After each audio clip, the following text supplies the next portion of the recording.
Hi అండి, welcome back to our channel. ఈరోజు మన వీడియోలో మరో కొత్త రెసిపీతో మేము ముందుకు వచ్చానండి. చాలా బాగుంటుంది, చాలా టేస్టీగా ఉంటుందన్నమాట. మెయిన్గా పిల్లలు అయితే చాలా ఇష్టంగా తింటారు.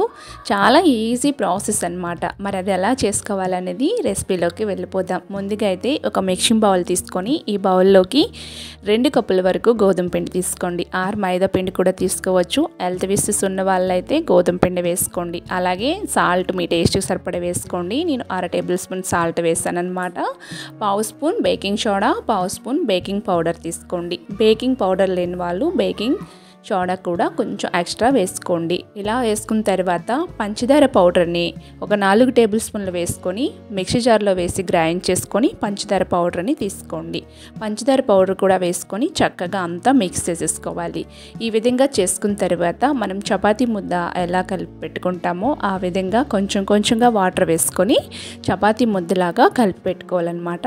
ఈ విధంగా కలిపి పెట్టుకున్నాక ఇంకా ఈ పిండి అనేది తడారిపోకుండా ఉండటాని కోసం నెయ్యి 1 టేబుల్ స్పూన్ లేదా ఆయిల్ అయినా సరే 1 టేబుల్ స్పూన్ లేదా 1/2 టేబుల్ స్పూన్ వేసుకొని మొత్తం కూడా బాగా మిక్స్ చేసి పెట్టుకోవాలన్నమాట. సో దీన్ని ఒక 30 మినిట్స్ పాటు పైన మూతను పెట్టేసుకొని అలా వదిలేయాలండి. 30 మినిట్స్ తర్వాత చక్కగా పొంగుతూ బాగా వస్తుందన్నమాట. సో 30 మినిట్స్ తర్వాత చూపిస్తాను.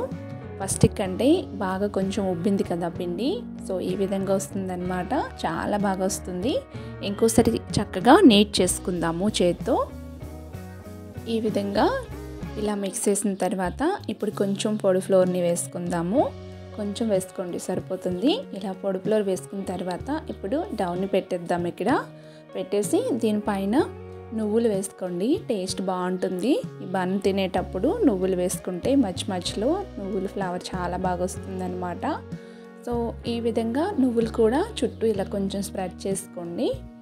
ఇలా చేసిన తర్వాత ఇప్పుడు చపాతీ కర్ర తీసుకొని చపాతీ కర్రతో మరీ పలుచగా కాకుండా అలా మందంగా కాకుండా మీడియం సైజులో దీన్ని ఇలా ఒత్తుకోవాలన్నమాట. ఎక్కువ ఇంకా మందంగా ఉన్నా సరే బన్ అనేది ఎక్కువ పొంగిపోతుంది. లోపల వరకు కుక్ అయ్యే ఛాన్స్ అయితే ఉండదు. కొంచెం పతలాగానే చేసుకోండి. సో ఇలా చేసిన తర్వాత పిజ్జా లాగా దీన్ని కట్ చేసుకోండి. నేను వీడియో క్లిప్లో చూపిస్తున్న విధంగా పిజ్జా లాగా ఇలా కట్ చేసుకోండి.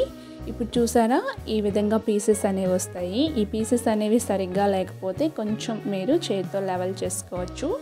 అన్ని పీసెస్ని ఇలా ఒక ప్లేట్లోకి తీసుకోండి. ఇలా తీసుకొని పక్కన పెట్టేసుకోవాలి.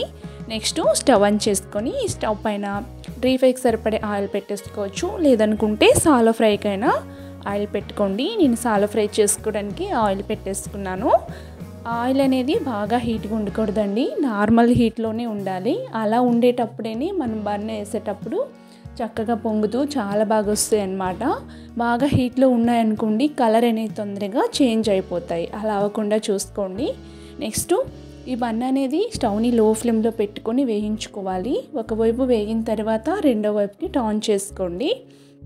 టర్న్ చేసుకుని 2 వైపులు మంచి కలర్ వచ్చేంత వరకు వేగిన తర్వాత ఒక పేపర్లోకి తీసేసుకోండి. చాలా బాగుంటాయండి. పొంగుతూ చాలా బాగా ఉబ్బాయి కదా, డబుల్ క్వాంటిటీ అవుతాయి అన్నమాట. మనం వేసుకునే ఫస్ట్కి ఇప్పటికి క్వాంటిటీ డబుల్ అవుతుంది. చాలా బాగా వస్తాయి. టేస్టీగా కూడా ఉంటాయన్నమాట. పిల్లలు మెయిన్గా ఇష్టపడతారు.